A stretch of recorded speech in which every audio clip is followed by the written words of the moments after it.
I will announce our speaker, who is Delicia Kamins, who I was very pleased to talk and get to know a little bit better. She has been doing work for various organizations in the past, but currently is doing her PhD in philosophy. So I will just pass over to you to talk about the philosophy of fractals, and thank you. Thank you so much. Hi guys, my name is Delicia Kamins and I am a PhD student in the philosophy department at Stony Brook University. My focus is German idealism and philosophy of physics, particularly quantum mechanics, but there's so much that's interrelated there. I'm going to be presenting on the philosophy of fractals. So what is a fractal? Let's explore that just a little bit. We're going to look at first whether a fractal is math, or is it geometry, or is it something else? Well, as a matter of fact, it shows up quite a bit in math, in life, in nature. And the first thing we'll look at is recursive, factorial integers. So recursion occurs when a thing is defined in terms of itself or of its type. The most common application of recursion is in mathematics and computer science. In fact, almost everything that we see that is computer generated is some form of recursiveness, where a function is being defined is applied within its own definition. While this apparently defines an infinite number of instances, there are beautiful ways in which it is capturable for us. So the factorial integer n is an example of recursion with a fractal nature. So, right, and we've all seen this, factorial of 1 equals 1, factorial of 2 equals 1 times 2 is 2, etc., right? So basically, it's the same definition, the same behavior. And this is going to actually really figure in key with fractals and recursion. It's a behavior that actually is somehow manifested. The factorial of 6, which is, of course, inclusive of 6 times every integer backwards up until 1. Okay, so we have basically the factorial integer of n times, or as a factorial is n times n minus 1. I know that looks like an I, but it actually is a 1 in whatever font I have here. So another very famous one that we're used to is the Fibonacci sequence. And basically where each number is the sum of the two preceding ones, starting from Fibonacci 0 to Fibonacci 1, where basically f to the n equals f in minus 1 plus f to n plus, and that's supposed to be a 2, excuse me, I messed up there. So let's see that a little bit. It starts with 1, right? And then you can see right around here, I don't know if you're able to see where I'm going here. This is the equation will come up over here, and then it will be produced above the entire sequence. So you see the behavior going on here. I don't know if you can see my mouse. And then you can see the sequence, the results of it. And what we get, of course, is this swirl, this curve, which is basically the golden ratio as well. It's also, yes, a geometric shape. And I want to note something here in a second. You can see these, aren't these beautiful? These are basically Menger sponges, where you have the basic shape, which is the triangle, and I have a little bit more of a clearer one right here. You have the basic shape, which is the triangle, and in here, and this has been computer generated using a recursive equation, you take out part of it, and then you're also imitating and building on that to create a merger sponge. Basically, the sponge part is that it is, you can sort of see through this almost an infinite number of space, as well as area that is included in the image. Normally, these will come in a block, right? So we start with the basic block. We basically, at this point, we're taking away space. We do that recursively until you end up over here on the in with the Menger sponge. And you can have them twisted as well. So this is the interesting aspect we're going to come across in nature, is that it doesn't have to be the geometry of just circles, triangles, squares, etc. In fact, this is also computer generated. It's a tree, and it is literally built by a recursive equation that behaves in such a way that it repeats itself over and over again. We can take a close-up look at one of these, like over here. And we see that if we get even closer, we're just looking at one little line, but as we go in even more detail, we see the same pattern repeated over and over again. And that's really the nature and the relationship between fractal and recursion. This has been Benoit Mandelbrot. I love that name, just the way that it sounds. So I'm going to read a little bit from him. According to John Briggs, who wrote a wonderful book called The Fractals, The Patterns of Chaos, the most famous fractal is the Mandelbrot set, which has become famous because basically not only it's beautiful in math and geometry, but there's something that's hauntingly beautiful about it. And in terms of philosophy, that's my question, is why is it beautiful? Why are we attracted to these fractal images, and why should they necessarily be haunting? So imagine real numbers along a line because of complex sets. The numbers have two parts called their real and imaginary parts. They make a complex number together, and it's these complex numbers that Mandelbrot and his colleagues were experimenting with to see what would happen if we applied a recursive behavior to these complex numbers. Well, isn't that beautiful? These are the kind of things you get. And as you see, basically, I did borrow some of these images online, so I'm giving them their due here, lest I get in trouble. This is from Dreams Time images. You can find any of these on. Right. This is a Mandelbrot set simply because it shows the recursivity over and over. And there is something that's beautiful about that. When we take, again, a look, just like in the tree, from small to the detail, we end up, and what we see here, which is really fascinating, I'm just going to use this, we end up seeing, if I can do this, the same pattern here, but is basically there. So the feature that is important for fractals, of course, is that it is self-similar. And I want to make a quick note about the difference between cloning, copying, and a fractal. Cloning is identical to its original, but it has its own new identity, like Dolly the sheep, right? Copying is identical with the same identity. Fractal is an irregular copy. It's self-similar geometrically.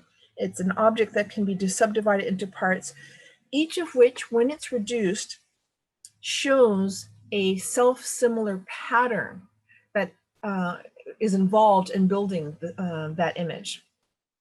Excuse me. Why do we care about fractals? Why should we care about fractals? Well, because fractals really are kind of everywhere. And my question ultimately is going to be about returning to why is it that we find them beautiful and haunting?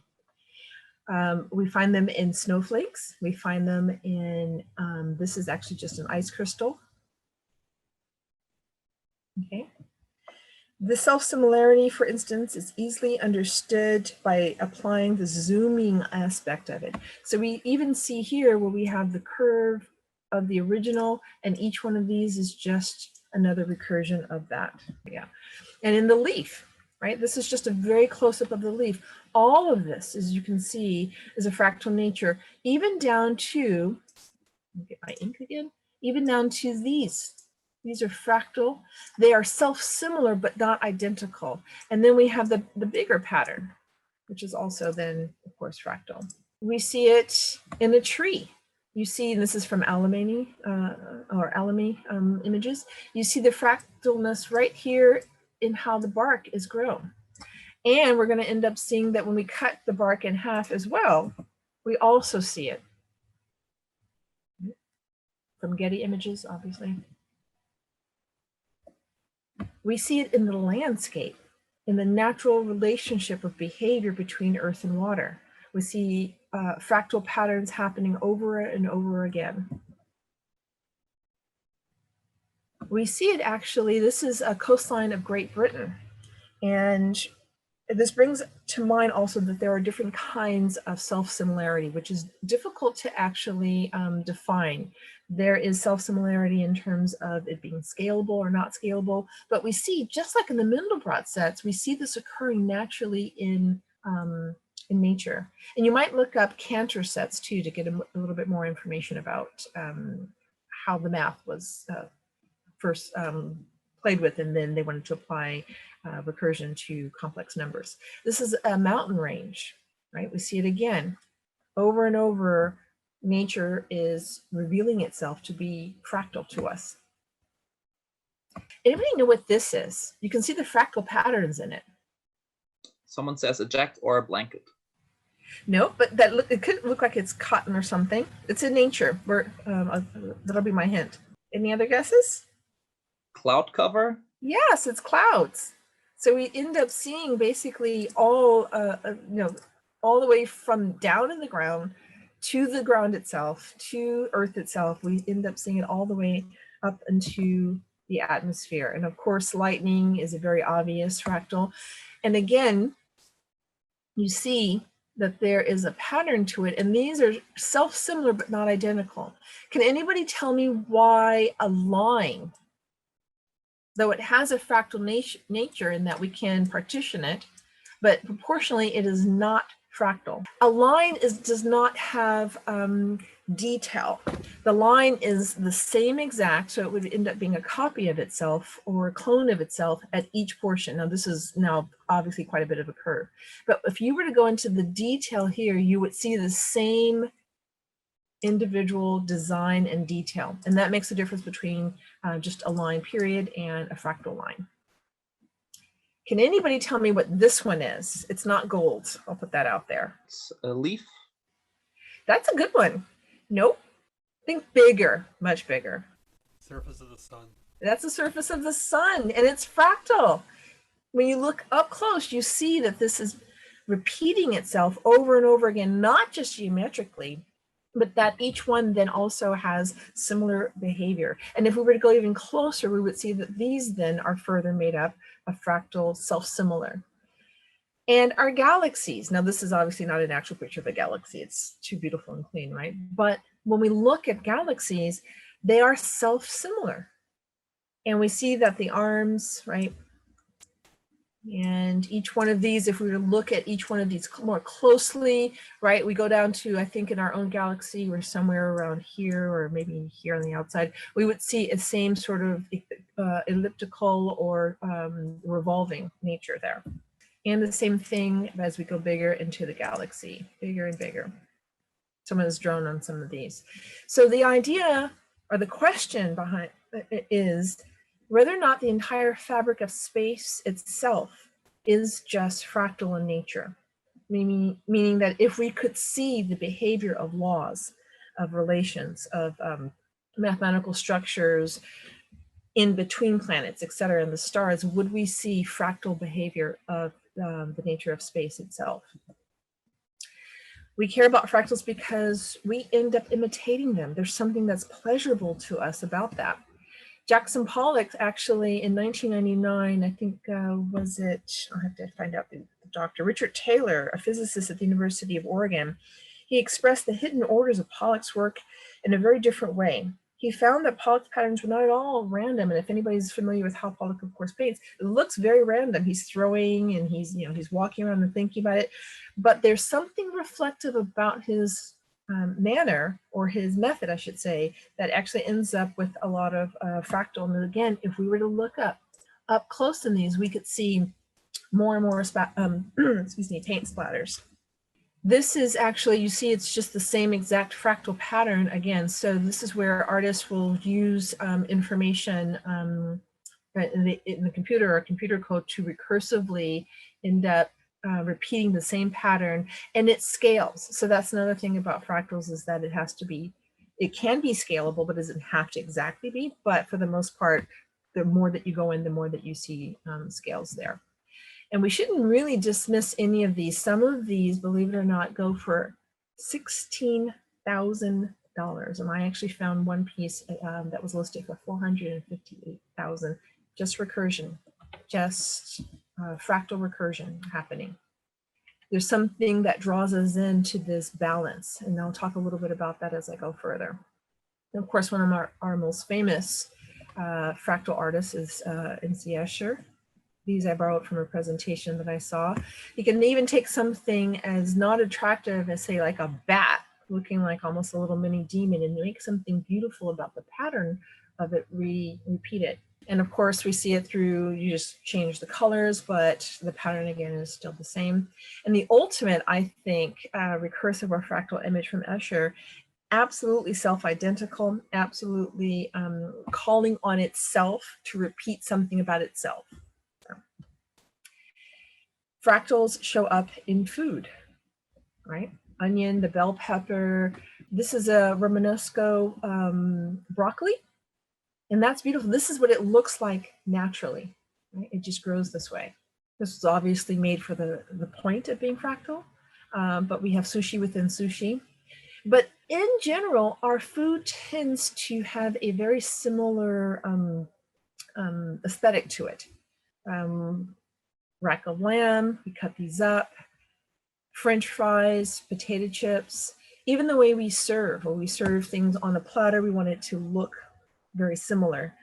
We do want something to be recognizable, as this is a different kind of sandwich than that, but these are sandwiches and they're in a row.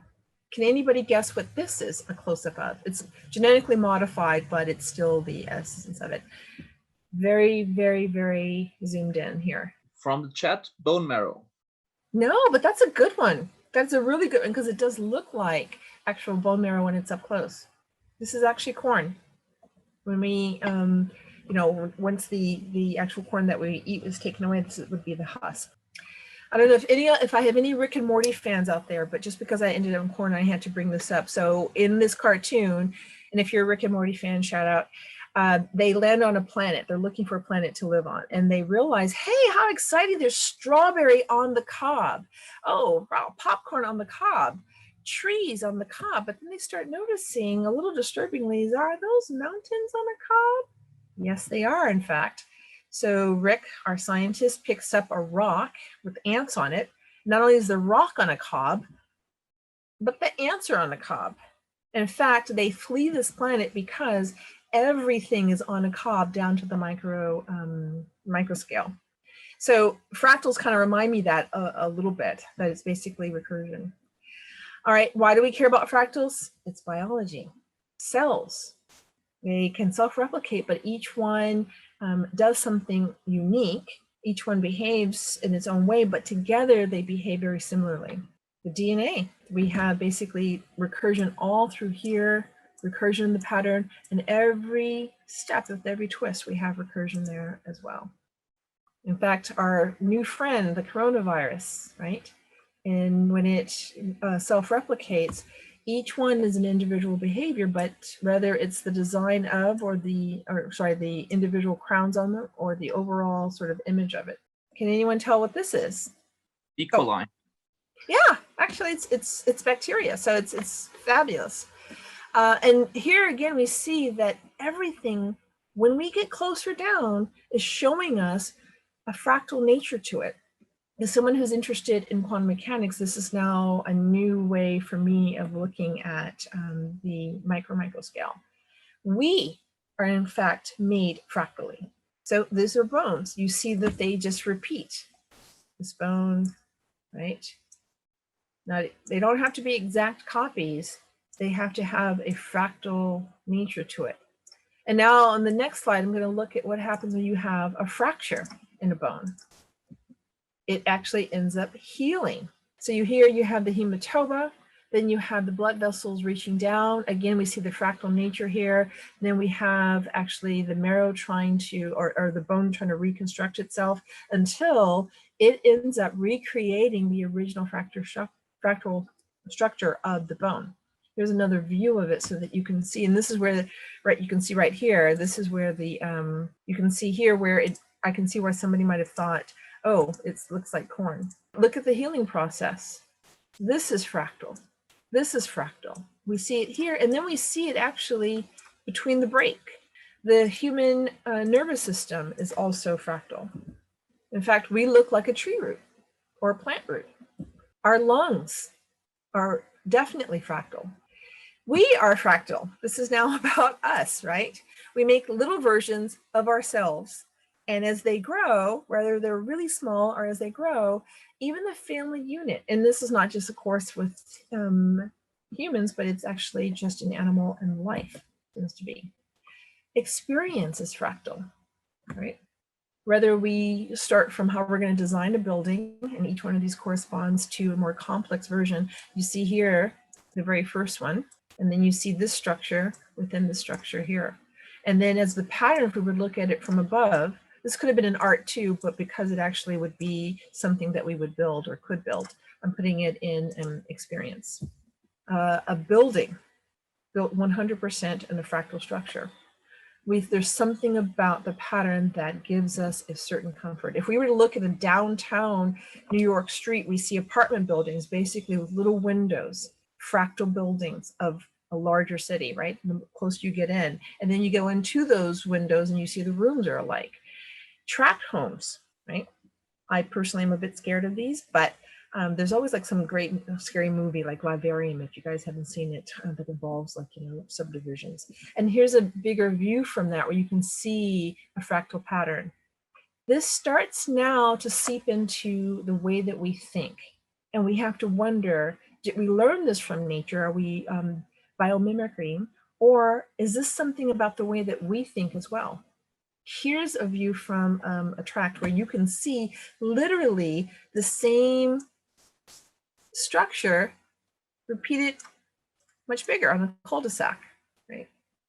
Even when we build things for our entertainment, they're alike across many cultures. In fact, that is actually one of the issues that is now being researched is, are cultures fractal? Well, there is the thought that yes, even cultures have similarity. We pass them down. They're similar when we pass them down. So they're self-iterating, self-similar, but they do change a little bit. Just like in any kind of fractal setting, you'll have something that's a little bit different, like the bones, like the fingertip bone versus the middle finger, etc. But this is a shopping center, and it's designed and organized fractally. So the other question is, are we trained to think in fractal geometry? Our new way of getting together is very fractal. Here's a little portion of my world, of your world. And when we look in the background, she's got a background, a fractal image. All the rooms have fractality to them. Here is a balance. Whether or not you know, whatever you choose as your balance, the clouds, we cannot escape a fractal nature. And here's an interesting one. We actually have fractal sound. So believe it or not, we hear sounds naturally and we make sounds.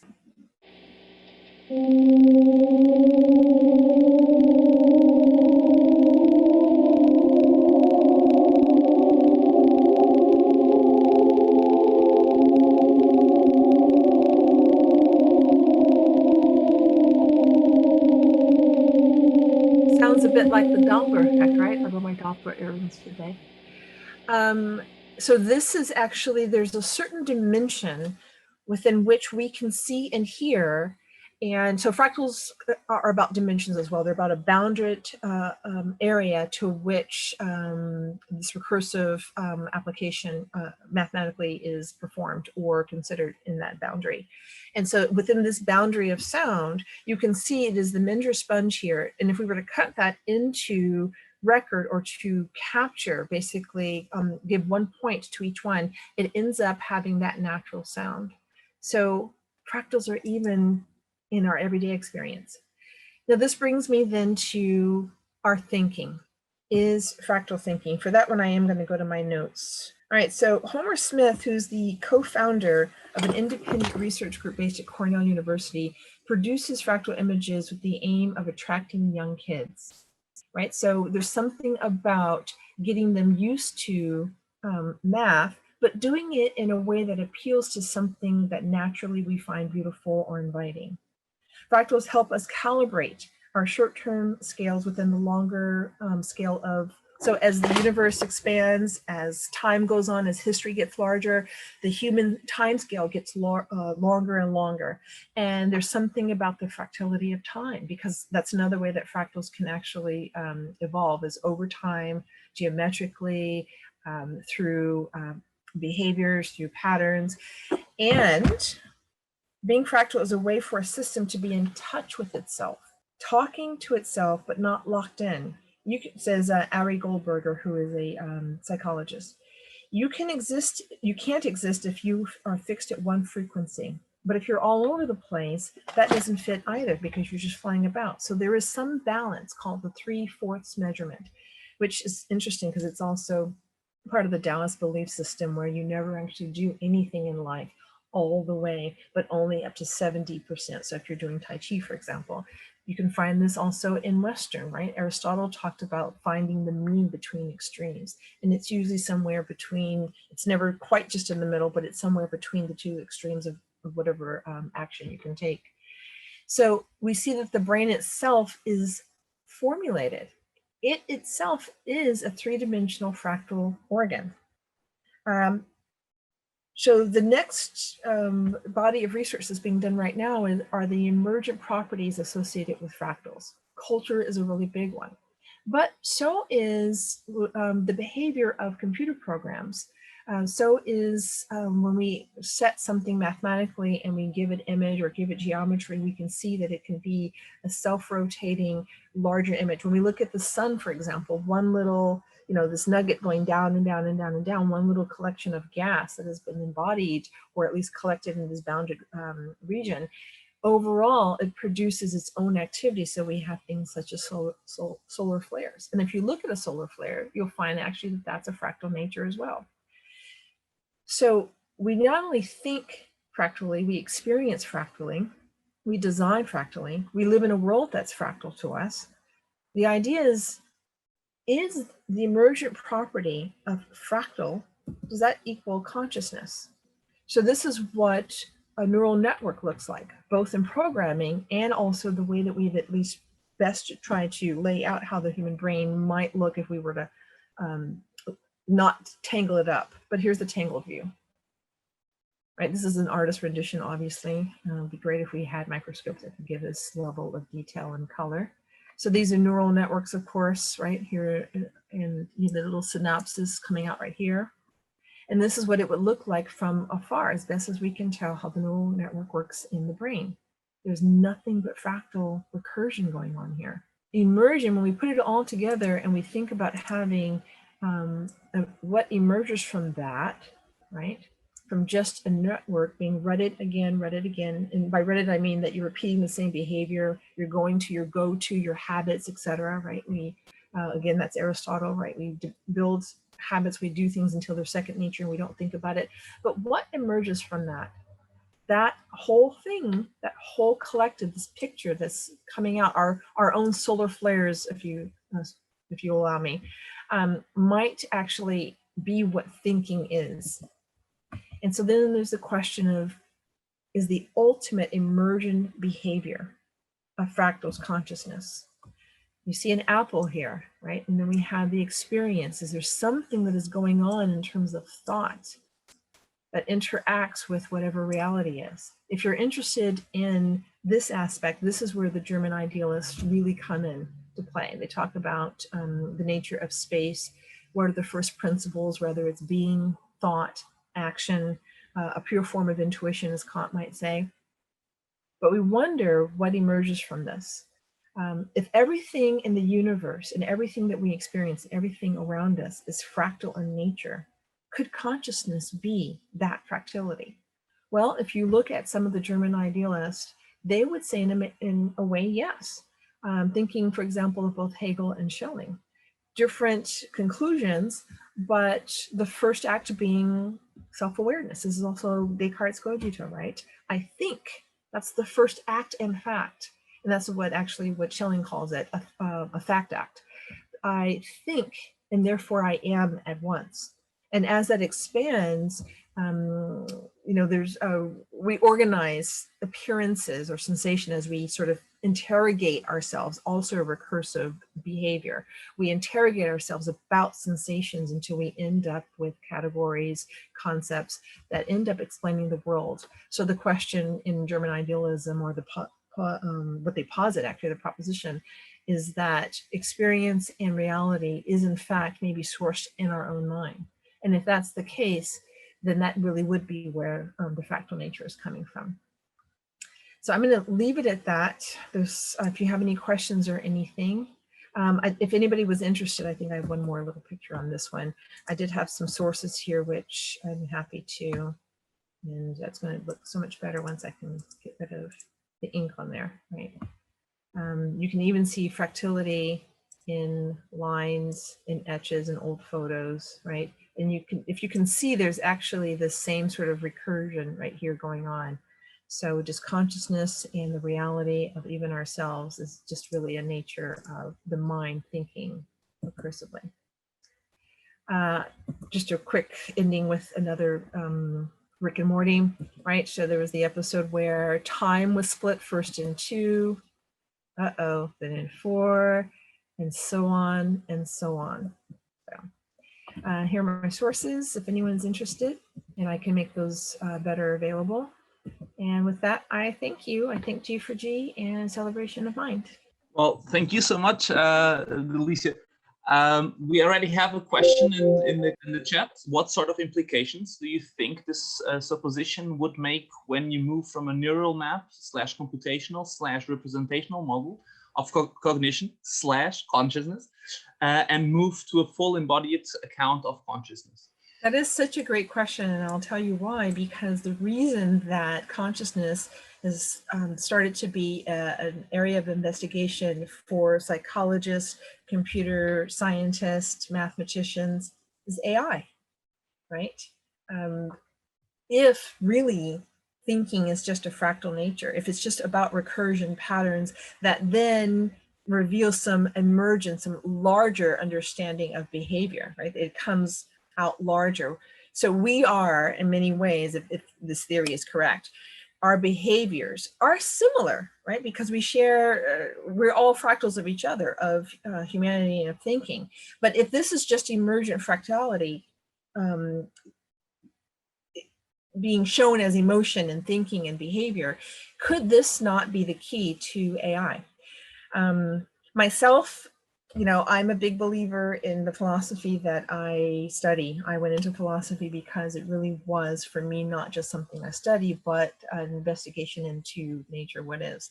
And I found a lot of similarity with something that appealed to me, the beauty of German idealism, which does posit that representation is, we represent the world according to how we're able to represent the world, just as much as a butterfly that sees, what, 16 million colors, a dog that sees mostly grayscale, a cat that can barely see, you know, out of its cotton, and the 252 colors that we can take in at one time and no more than that, which is also the amount of pixels in a GIF, by the way, GIF.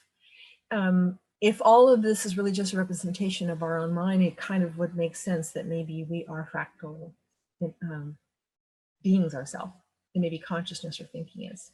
That also leads to a question that I was going to ask, or was thinking about while hearing your talk, is how much these things are related to complexity. So you need to have enough entropy to have some sort of complexity to begin with, and then fractal nature is finding some sort of order within all of that. If you want to comment on that, that would be... Yeah, I think that's actually fascinating too. And here I am going to appeal to Schelling specifically, so Schelling was an idealist, he believed, or a transcendental idealist at that. So he believed that reality, mind, what we might call knowledge, the limits of knowledge and how we gain knowledge was a matter, they're pretty much integrated. And he's similar to Descartes in one aspect only, because Descartes was a dualist who believed that mind and world were separated. There's something external to us that we engage in, is that they both say the fact of thinking is the first principle of not only philosophy, but of science, of everything. So for Schelling, it's a fact act. It's the same thing, fact/act or fact dash act, and it's called the Taschunglung, which is fact and sort of being in an activity. So if the very first principle is just this moment of self-awareness, right, or awareness, as Hegel would say, I'm aware of something, and it happens to be myself because that's the first thing I can be aware of. And if recursion is what we do, and on both Hegel and Schelling, they say that history, knowledge evolves because we're constantly questioning ourselves, and we're constantly interrogating not only the world, but our relation to the world. And what we find in the end is that we're actually talking about ourselves when we think we're talking about the world. Thus, the world is produced by our own minds. So for example, imagine a newborn baby looking up at that little play tree, right? That, you know, with the colors and the shapes, and all they can see are shapes and colors. But as they start to develop the ability to see better, they start questioning, oh, this thing is a different color than that thing. What is color? So then we start to build concepts around that. And then we start interrogating our experience, our direct experience, more and more and more. Then differences emerge, concepts unify some of those and leave out other things. And then we have different concepts. We connect concepts then through more interrogation of ourselves or of the world. You know, I'm questioning what this outside thing is, this world, these shiny things, or this rock I found, or whatever I find in life. As we start questioning more about that, we start realizing, oh, this is how the mind works. We meet things in little categories. This is particularly true of Western thought, right? In a lot of Latin American countries and in the East, there is more of an integration, like in Hinduism, and in China, there is the idea of Li and Qi. So one is the pattern, right? There's already a pattern of recursiveness there, and then one is the spirit that moves through there. I happen to find more answers that fit my Western way of thinking in the German idealist. So more questions from the chat. From the perspective of philosophy, what are the differences or similarities between feedback loops and fractals? Ah, excellent. Okay, so a feedback loop happens in computer science. And so that's how recursion, mathematical recursion, applies in coding. So if you're coding something on the computer, and you want it to build. So for example, if you've seen a movie, right, Doctor Strange, you see like where they went into the mirror dimension, all the buildings fold. If you have seen Inception, if you have seen Star Wars, if you've seen any movie with space, any movie that has any sort of artificial background, even a mountain range, can be built by just recursive programming, which is a loop. So do this, right? Create this image. And until I say stop, right? Maybe I input stop, do it again, and then connect them this way. And then look for what emerges from that so that you have, you know, maybe I can create a fake city or a fake coastal line by putting in a recursive programming loop. And so that's what a loop is. Daniel Dennett also has a book called I Am a Strange Loop, which is about the recursivity. It's another way in many ways of saying the same thing that Hegel, this is why, you know, there's a philosophical saying by Michel Foucault that says at the end of every philosophical inquiry, you'll find Hegel there patiently waiting. So this is another way to express, right, which in itself is fractal, language is fractal. And the way that we express different things are also fractal. And so this Dennett's way is a way of saying that in a way, we just are a loop, right? We get up, we eat, we gotta go to the bathroom, we get dressed, we go to sleep, we do some activity. We have a regularity to our lives that gives a sense and that comfort. And that regularity and comfort is also part of the beauty. And I just see the quickest question on the chat. Henri Bergson's notion of duration could be conceived as fractal. Yes, because time also unfolds fractally. It is not exactly self-same like a line, but portions of time, whether it's the second, then the hour, but experience within that and the way that we experience today versus yesterday are examples of time and experience being fractal together, right? Because experience has to happen in time. Without motion, two very interesting philosophical, right? To me, it's very exciting. Two very interesting philosophical notions, motion and time equal experience.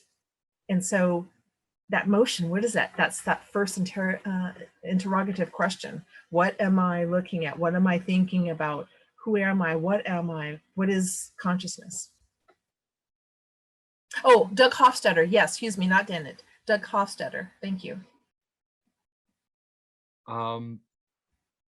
There's few more questions further back. One related to your own research and into fractals, and if there are, what types of fractal research you are doing. So I am just now re-picking up, in a way, my interest in fractals. Long ago, which is why I put the PBS there, right? Such a great source for a rabbit's hole of inquiry.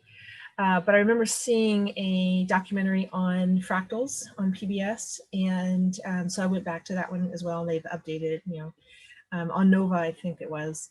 I actually study quantum mechanics, and what I am interested regarding quantum mechanics is the exact same question that was already completed during the 17th and 18th and 19th century in German idealism, which is, what is the relation between the limits of knowing, how we know, how we converse about knowing, and what really is, and consciousness.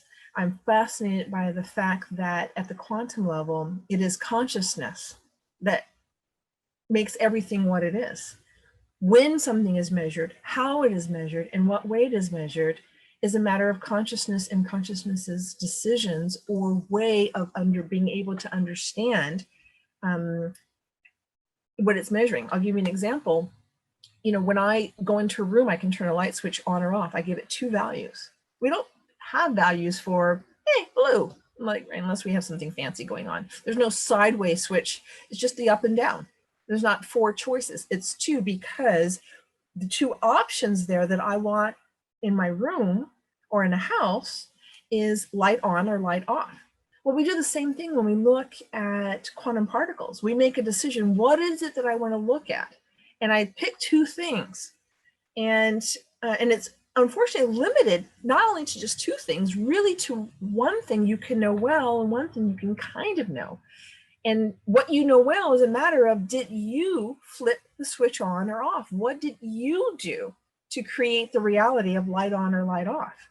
So that involvement of consciousness and of action is what first attracted me to quantum mechanics, because you can't deny that at the quantum level. Nothing, and this is interesting, no physics denies quantum mechanics, but quantum mechanics challenges or straight out denies a lot of modern physics, as well as our classical definitions.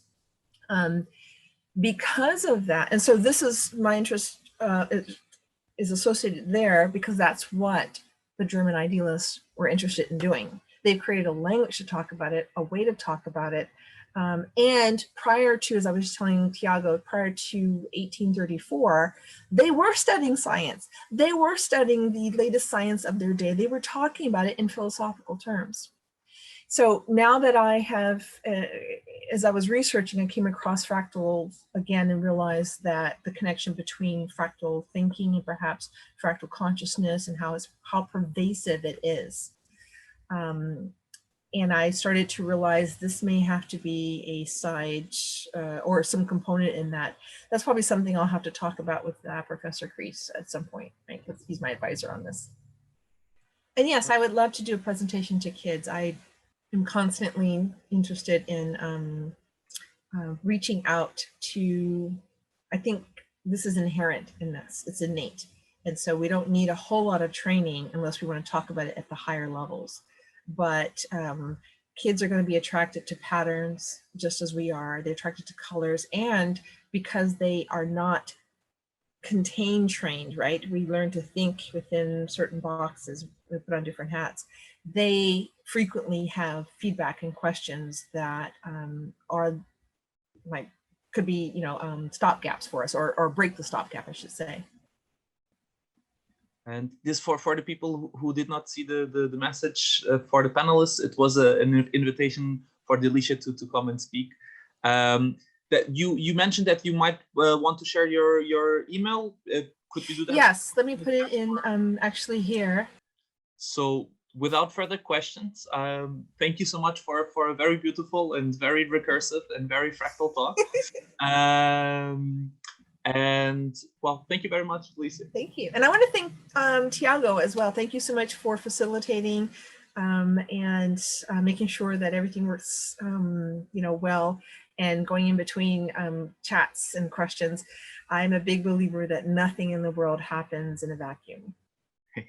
And I think we will all be very happy to be back and live in the coming year. And so, but thank you so much for everyone's support and for you to tune in. And thank you so much for this beautiful talk. And with this, we finish our session. Thank you very much, Delicia. Bye. We'll talk later about the math and the philosophy and all that. Okay, good. Okay. Bye, guys. Have a wonderful weekend and be safe.